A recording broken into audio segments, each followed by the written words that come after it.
Good morning. You might wonder why an NGO is here speaking today. We don't buy or sell anything. We don't make regulations. And I think the answer to that question is that over the last 50 years, we've come to realize that the biggest threat to biodiversity and ecosystem services for the whole planet is where and how we produce food. Put another way, the biggest threat to the environment is business as usual.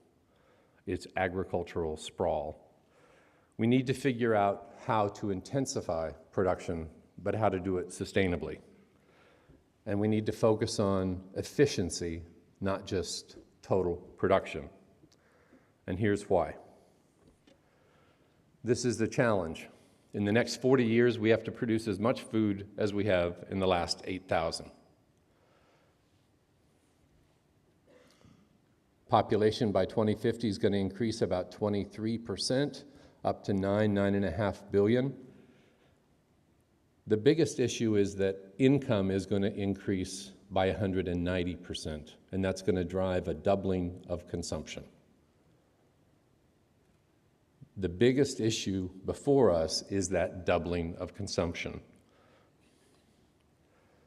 The speed of life on the planet is much faster than it's ever been. It took the UK about 155 years to double GDP when it had 9 million people. It took the US about 53 years to double GDP with 10 million people. It took China 12 years with 1 billion people to double GDP. That's 12 times the speed and 100 times the scale of the UK. They lifted 400 million people out of poverty in that period and 250 million more since then. That's a good thing. Reducing poverty is a good thing, but it has implications. And primarily and initially, the biggest implications are for food production. China has coattails. These countries, more than 100, grew at 5% or more, half of them at 7% or more during the year 2010-2011. And these are the ones that were closest linked to China's economy. There is no global recession. There's a European recession, there's a North American recession, but 60% of the people on the planet are living with economies that are 5%, growing at 5% or more a year. And one of the other reasons that I'm here is in the last 23 years, these 100 countries took land out of protection, out of national parks, out of protected areas to get access to the resources, to farm, for forestry, etc. That's a trend we're worried about. That's a trend that biodiversity won't survive. We need to rethink how we move forward. Whatever the impacts are today with 7 billion people per capita, if you double per capita consumption, we're going to need to reduce the impacts of today by 60% per capita just to tread water by 2050, just to remain where we are. Not to improve, just to remain where we are. We're going to have to make production much more efficient, and I focus on efficiency here more than intensification. More efficient in water use, in land use, per animal, per pound of nitrogen, fertilizer, other pesticides, etc. Because that's the way we make production more sustainable. We need to do more from less, clearly, but we've got to shift our thinking away from maximizing any one variable to optimizing several key variables. So don't just focus on productivity, focus on efficiency of various variables. In short, the issue isn't what to think, it's how to think. And I want to walk through a few things that we need to begin to think differently about. So food security is national security. We all kind of know that instinctively. But food security is actually about global trade. It's not about producing everything ourselves. 65% of all the oilseed trade is produced by 8 countries. Those same 8 countries produce 85% of all the cereal grain. That's how important global trade is, not for basic production for the world, but for filling the gaps each year based on drought, based on too much rain, based on poor performance or political conflict. In 2012, because of climate change, we had 4 of those 8 countries that had reduced production. In a globally functioning economy, we're more susceptible globally to variability in weather patterns. And we're going to see more of that. When Russia closed wheat exports 3 years ago, that triggered a person in Tunisia setting themselves on fire because of the price of bread. It triggered dock worker strikes in Egypt. Now, it wasn't the only cause of the Arab Spring, but it was the spark that led to the Arab Spring. Is Africa more politically stable than the Middle East? Does it have more democratic governments? Are they more transparent? Are we going to have an African Spring? Africa imports half of its food. These are issues that we need to start managing at the level of a planet. And yet, trade barriers for food are greater than those for any other sector today. Just when we need to be doing more trade, it's as hard as it's ever been. Here's the challenge. By 2050, 9 billion people are going to need twice as much food as we produce today, per capita. We use 35% of the planet today to produce food, of the land-based planet. The question is, are we going to double that to 70% to double production? That's the choice we've got. That's why intensification is so important, and things like productivity and efficiency. We think we've got to freeze the footprint of food. We've got to say, this amount of land, no more. Now let's figure out how to produce more with less. We've identified 9 different strategies where we think we can produce more, where we think we can double, triple, or even quadruple production globally if we focus on these 9 different strategies. There's no silver bullet here. None of these strategies by themselves will double food production given the technologies we have today. All of them, cumulatively, way more than double it. I want to focus on just a few of them. The biggest way to reduce the amount of new food we produce in the future is going to be to waste less. We waste 1 out of 3 calories today, on average, in every country on the planet. If we could eliminate food waste, we would reduce by half the amount of new food we need to produce by 2050. It's very simple. And we'd also reduce greenhouse gas emissions by 10%. We'd reduce all the water that we use on the planet by people. Just in the food waste figure alone, we'd reduce the amount of water we use by 23% if we eliminated food waste. The stakes are pretty high. We need to do something about food waste. We also have got to get real about genetics. I come from a farming area in Missouri, the central part of the United States. We have a saying that goes, dance with the one that brung you. Without genetics, we'd be hunters and gatherers. We wouldn't be sitting in auditoriums like this. We wouldn't have accumulated the wealth to create civilizations. Let's get real about genetics. What's acceptable is going to vary from one country to another, but let's not tie our hands behind our back trying to go forward as we need to double productivity. We can't take this variable off the table. But genetics doesn't mean GMOs. It can mean many different things. In the US, maize production increased 4-fold in 70 years just with hybrids. Most maize producers in the world today do not use hybrid seed. They haven't benefited from that technology yet. So the way to increase productivity around corn is through better dissemination. We also have to think about what are the crops that actually feed the planet, or feed the people on the planet. Corn in Iowa, maize in Iowa, produces 5% as many calories as bananas in Costa Rica on average. Why do we focus all our attention on maize in Iowa? Why not bananas? And by the way, sugar in Brazil produces 3 times more calories on average than bananas in Costa Rica.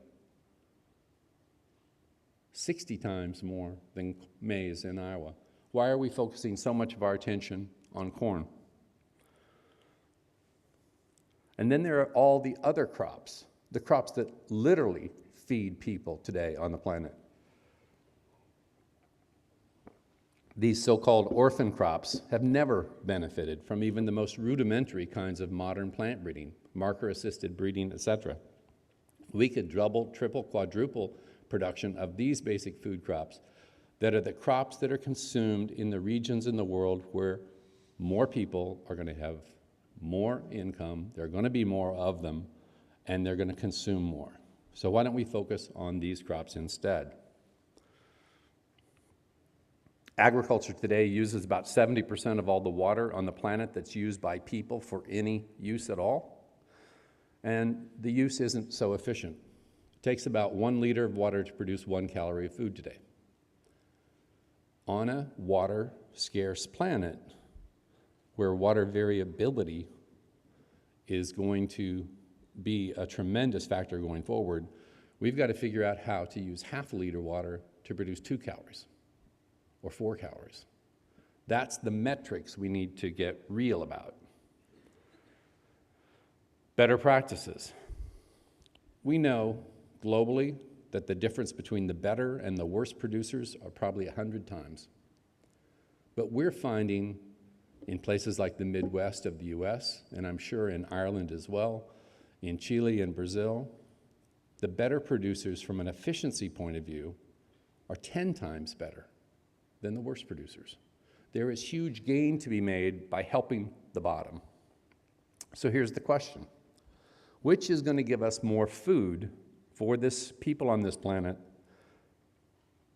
Focusing on the best, recognizing them, certifying them, or moving the rest? Most certification programs reward the better producers. That's ironic, in fact, because the reason that most certification programs or verification programs have been started is because people care about the impacts. The best producers don't produce the most impacts. They produce the fewest impacts. Focusing on the best won't move the bottom. The bottom 25% of producers of any commodity on the planet produce probably 50% of the impacts and only 10% of the product. If you want to feed the planet, if you want to increase productivity and reduce impacts and make food production more sustainable, you focus on the bottom, not the top. That's a fundamental shift in thinking. We also need to turn the agricultural frontier on itself. Instead of expanding into new areas, new forests, wetlands, grasslands around the world, can we rehabilitate either degraded or underperforming land? Can we increase the value and the asset base of farmers around the world? Studies that we've done with the World Bank show that we could have a reasonable target of 250 million hectares rehabilitated by 2030. Brazil itself already has done 10 million hectares and has a target of 25 million hectares by 2020. We think that these 250 million hectares would produce about 10% of the calories we need by 2050. Again, it's not a silver bullet, but it's a wedge. And it'll reduce greenhouse gas emissions by about 3 to 5 gigatons a year. On a finite planet, should consumers have a choice about sustainable products? Or should all choices be sustainable? Why is it that we pay more for sustainable products and less for products that actually cost the planet much more to produce? We need to get that pricing right. So we've got to figure out how we make sustainability the norm, not the niche. In 40 years, global organic production is less than 1% of food. That's way too little and way too slow. How are we going to speed that up? How can we do it faster? I want to tell you about what one group of producers has actually done to turn that situation around, and this is with salmon aquaculture.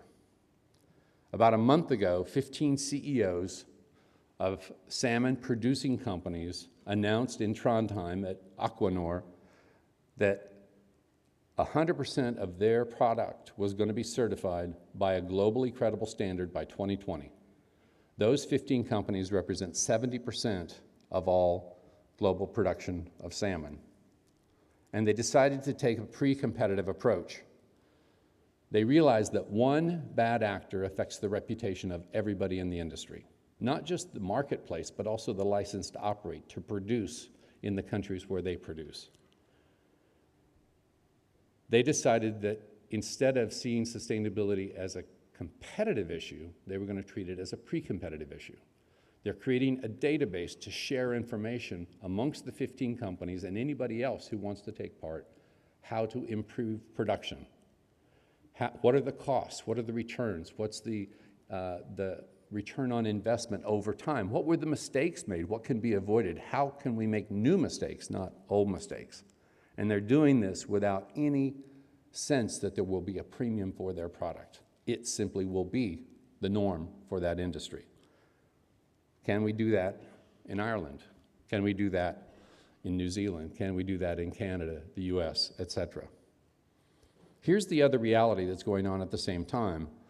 In 1975, about 83% of the asset value of a company was tangible assets, the buildings, the manufacturing, all of that.